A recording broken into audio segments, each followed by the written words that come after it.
Okay, Gary, fantastic performance, fantastic first half and very professional second half. Yeah, I thought the first half was way above this level that we're playing in.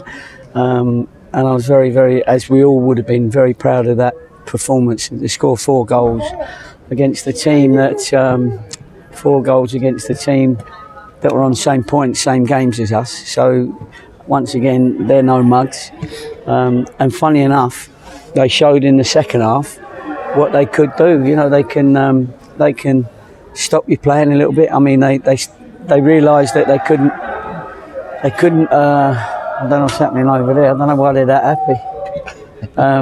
But they realised that they couldn't sort of match us, so they ended up, getting a deeper shape and saying, well, try and break us down, which we did. I was always disappointed when a goal goes in against us, but we'd have ripped their arms off, wouldn't we, for the result of 4-1 against these before the game. So, in effect, I think everybody's seen a good game, and thanks for saying a professional second half. Yeah, and when you look at the league table, 4th now, you've taken on a big project here. How do you see that project going?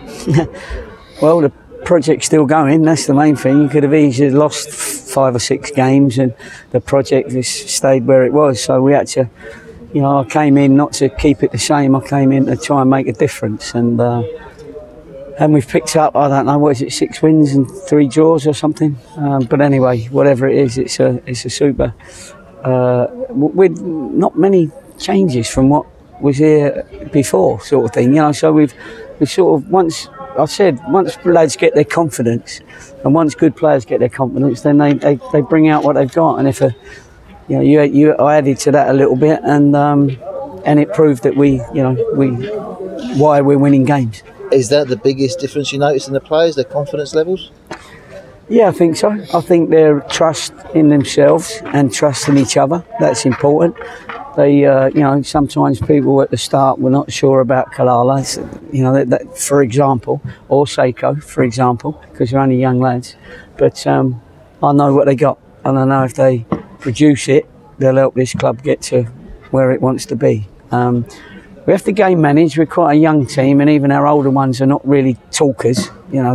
So we have to game manage a little bit better. When my subs come on, I don't want my subs not saying a word, because they might have 10-15 minutes, and I want them screaming for the ball because I put them on for a reason. Do you know what I mean? And we had to get the ball out the Wopey a few times late on, but we didn't. So I want us to game them to game manage, and not me have to pussyfoot right through everything. So hopefully they're learning, and they know what I enjoy from them, and they know what I don't enjoy from them. Now, keep getting results like this, you're going to start getting people come and look at players. So, are you looking at other players yourself? Yeah, we're always looking at other players. We got a full-time chief scout, and my brother Pete, and he's out and about, and he throws names at me often. And so we will always have a list. But as I said last week, you've got to be careful that you don't bring in worse than what you've already got, but don't realise it, just for the sake of change. And I want to get to the next level, and so we've got to make sure that lads we bring in now, they're not going to just have a 6-month contract. They're going to be lads that you're going to be taking into next year. So if you do happen to be in the conference, you better be sure these ones that are coming in can affect the game in the conference.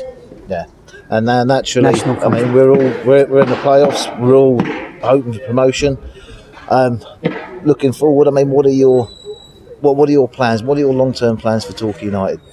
The same as everybody else's. We've got to be as successful as we can now. And yes, you can look into the future, but you've got to look at it now, where we are now. And things are going well. Supporters are behind us, fantastic support.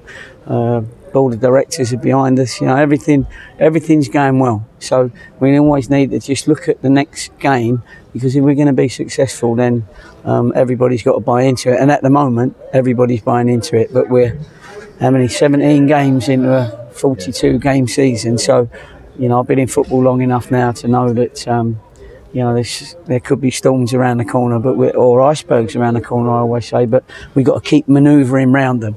Yeah. So and I'm pretty good at that. I've had that previously.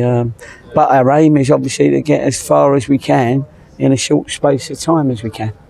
And being the full-time professional club, how do you think that's going to stand us over Christmas, New Year?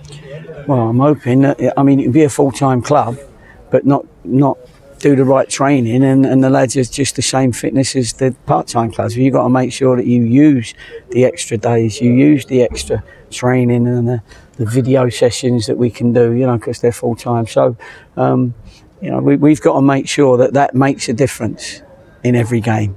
And then it's obviously your quality adds to that, and your tactics. And you know, we've been working on that free kick for a little while. I've used that free kick over my career on a few occasions, just when we need to bring it out. And sometimes I bring it back, you know, a little while later when teams have forgotten that I used to do it. So, but I suppose everybody will be trying to do it now. He'll be telling the Plymouth manager. And but anyway, that's where we are. All right. Thank you. No problem.